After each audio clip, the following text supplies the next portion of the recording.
जिम्मेदारी भाषा के प्रति है, जुबान के प्रति। वह भाषा जुबान के गणतंत्र का सदस्य है, उसका नागरिक है, उसके प्रति उसकी जिम्मेदारी है। यहाँ बैठे बैठे मैं यह भी सोच रहा था कि उस नागरिकता के कारण उसका एक दायित्व यह भी है कि भाषा में शब्दों का कितना अपव्यय होता है, इसका भी वो ख्याल रखे। तो कितना वाक्य संक्षेप किया जा सकता है, कितना शब्दों को बचाया जा सकता है। हमें बचपन में संक्षेपण सिखाया जाता था। मुझे लगता है धीरे धीरे पूरा समाज ही संक्षेपण भूल गया। वाक् संयम हम कितना कर सकते हैं वो पूरा समाज भूल गया। लेकिन इसकी याद दिलाना भी लेखक और साहित्यकार का काम है। दो चीज़ों का, आपकी जिम्मेदारी जुबान के प्रति है और आपकी जिम्मेदारी वाक् संयम की है। लेकिन आखिरकार साहित्य है क्या, जिसको हम साहित्य कहते हैं? कविता, कहानी, उपन्यास, नाटक। और अगर उसको थोड़ा और फैला लें, साहित्य जिस बिरादरी का सदस्य है, नृत्य को लें, संगीत को लें, चित्रकला को लें, सारी कलाओं को लें, तो वह है क्या? और यह भी इस हॉल में बैठे बैठे ही मुझे ख्याल आया कि यहाँ हर कोई एक अलग अंदाज में है। हर किसी की केश सज्जा अलग है। आप कह सकते हैं कि आपकी आंख, आपकी जो बीनाई है, हो सकता है वह एक तरह से कमज़ोर या एक तरह से मजबूत हो, यानी 0.75 या 1.25, लेकिन सबके चश्मे अलग अलग किस्म के हैं। किसी के चश्मे का फ्रेम एक तरह का नहीं है। कपड़े, औरतें हों, मर्द हों, सब ने अलग अलग पहन रखे हैं, एक तरह के नहीं पहन रखे हैं। और इसका मतलब यह है कि हमारे लिए जो सबसे अहम है वह हमारा अपना अंदाज है। उस अंदाज के बिना हम जी नहीं सकते। हुक्म दे दिया जाए कि साहब यहाँ तो बस एक ही तरह की पोशाक चलेगी, तो शायद इसमें से आधे लोग आने से मना करें। वो अपने अंदाज में आना चाहते हैं। और साहित्य और कला अगर कुछ करती है तो वो इस अंदाज की घोषणा करती है। हमने से हर किसी का अंदाज अलग है जीने का और रहने का, और हमें तुम सिर्फ मनुष्य कहकर परिभाषित नहीं कर सकते। और इसीलिए जिसे हम अभिव्यक्ति कहते हैं, यह अंदाज हमारी अभिव्यक्ति है। हम खुद को अभिव्यक्त करते हैं उस अंदाज में, और साहित्य इसका ख्याल करता है। कविता हो या कहानी हो या कुछ और भी हो, सब इसका ख्याल करते हैं कि इस अंदाज की रक्षा हो। और अगर हम जनतंत्र की बात करें तो जनतंत्र में अक्सर जन से यह भ्रम होता है कि हम एक तरह की जन की बात कर रहे हैं, लेकिन जनतंत्र की बुनियादी इकाई व्यक्ति है। व्यक्ति यानी अंदाज। जवाहरलाल नेहरू से एक बार यह पूछा गया आजादी के कुछ साल बाद कि आपकी चिंता क्या है, आपकी फिक्र क्या है। उस वक्त हिंदुस्तान की आबादी 35 करोड़ की थी। जवाहरलाल नेहरू ने कहा कि मुझे कोई एक फिक्र नहीं है, मुझे 35 करोड़ फिक्रें हैं। एक एक इंसान हिंदुस्तान का, उस एक एक हिंदुस्तान की, उसके दिल और दिमाग की मुझे फिक्र है। मैं ये नहीं कहता कि आप सारे लोग जनता हैं, आप सब अलग अलग व्यक्ति हैं, और अगर जनतंत्र कुछ है तो हर किसी के व्यक्तित्व की रक्षा करने का नाम है। साहित्य भी वही करता है और जनतंत्र भी वही करता है। आमतौर पर यह माना जाता है कि जनतंत्र का मतलब है हर किसी को शेष कर देना, यानी शेष कर देना एक मत में, एक वोट में। जनतंत्र वह नहीं है। जनतंत्र दरअसल हर किसी के व्यक्तित्व के अधिकार की रक्षा का नाम है।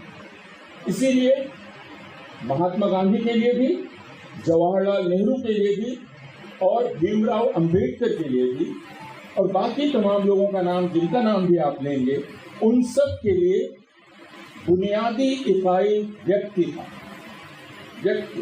व्यक्ति के अधिकार की रक्षा।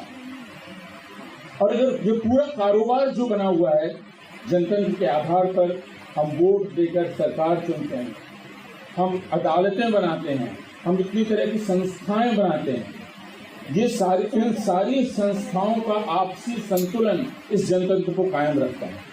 अक्सर यह भ्रम पैदा किया जाता है और यह भ्रम पैदा करके जनतंत्र के रास्ते से फासिज्म आता है। वह भ्रम यह है कि तुम्हारा काम वोट देकर खत्म हो जाता है। यह भ्रम है, जनतंत्र वह नहीं है। जनतंत्र एक ऐसी प्रक्रिया या बहुत सारी प्रक्रियाओं का संतुलन है और वे प्रक्रियाएं समाज में एक निरंतर विचार विमर्श और संवाद को जारी रखने का काम करती हैं।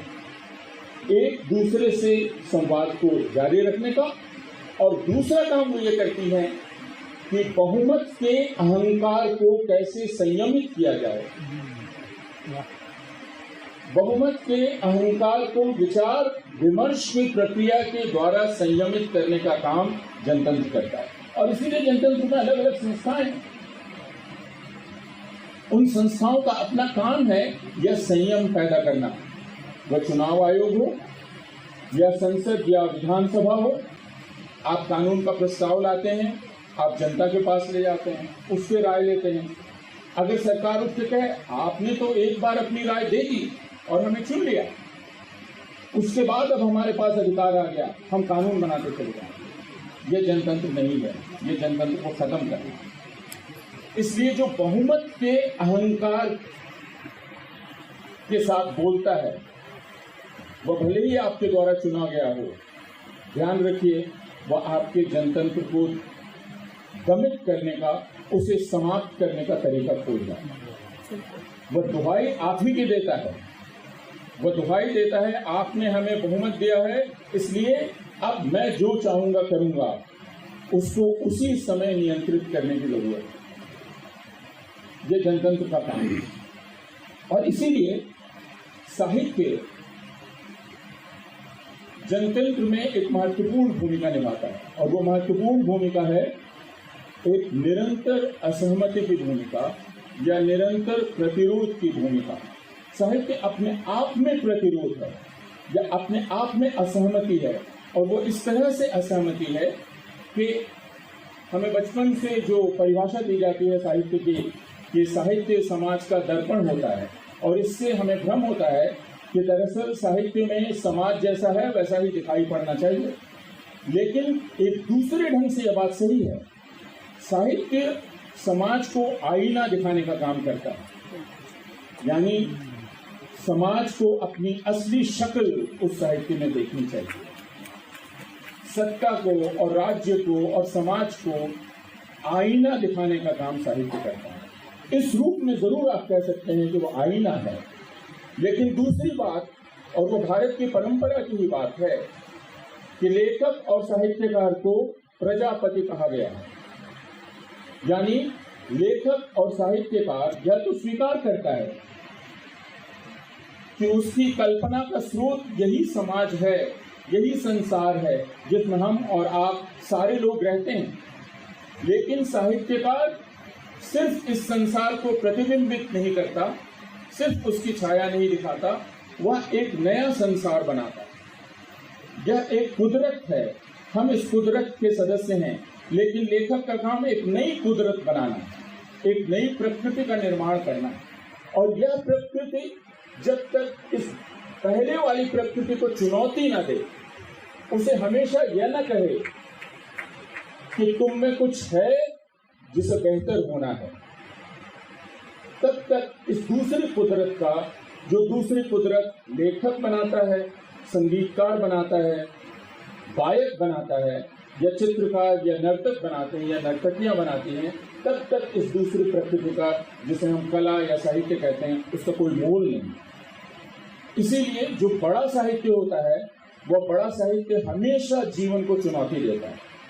जो जीवन सामने है उसे चुनौती देता है। ऐसे चरित्र, ऐसे पात्र, वे हमें चुनौती देते हैं कि क्या तुम हमारे जैसे हो सकते हो। हमें कई बार साहित्य बिल्कुल असंभव प्रतीत होता है। लेखक टोल्स्टॉय ऐसे चरित्र पैदा कर रहे हैं, प्रेमचंद ऐसे चरित्रों का निर्माण कर रहे हैं, भीष्म साहनी ऐसे चरित्रों का निर्माण कर रहे हैं, या कृष्णा सूक्ति कर रही हैं, जो हमें असंभव लगते हैं, लेकिन अपनी असंभवता में ही उनकी सार्थकता है, क्योंकि वो लगातार हमें हमारे अपने संसार की सीमा का एहसास कराते रहते हैं। और यही जनतंत्र का भी काम है। जनतंत्र हमेशा हमें अपने दायरे से निकलने की चुनौती देता है, और वह दायरे कई तरह के हैं। वह दायरे भारतवर्ष में हो सकता है जाति का दायरा हो, वह दायरा धर्म का दायरा हो सकता है, वह दायरा अपने जेंडर का दायरा हो सकता है। जनतंत्र हमें हमेशा यह कहता है, तुम किस जन की बात कर रहे हो, क्या उस जन का निर्माण हो सका है, और अगर उस जन के निर्माण का तुम दावा करते हो तो तुम्हारी साझेदारी उस दूसरे के साथ कितनी है। वह है जिसका कुछ भी तुमसे नहीं मिलता है, न सूरत शक्ल, न माता पिता, न धर्म, न जाति, न भाषा। क्या उससे तुम्हारी साझेदारी संभव है? अगर उससे तुम्हारी साझेदारी संभव है तो जन का निर्माण हो रहा है। यानी जन का मतलब है ऐसे सापेक्षिक मनुष्य का निर्माण, जो सापेक्षिक मनुष्य दूसरे में ही एक तरह से अपने आप को अभिव्यक्त करता है। निराला के वो जो दो प्रसिद्ध पंक्तियां हैं, मैंने मैं शैली अपनाई,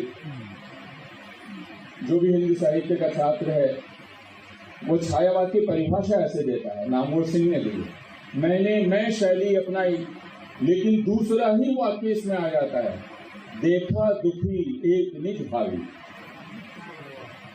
तो जो मेरी मैं शैली है, इस दूसरे दुखी एक निज भाई के बिना संभव नहीं। या जिसको गजानन माधव मुक्तिमोद कहते हैं कि आदमी कौन है? आदमी वह है जो दूसरे की पुकार सुनकर दौड़ पड़ता है, वही आदमी है। बाकी कोई आदमी नहीं है जिसे किसी दूसरे की पुकार न सुनाई पड़े। और यह दूसरा है, ध्यान रखिए,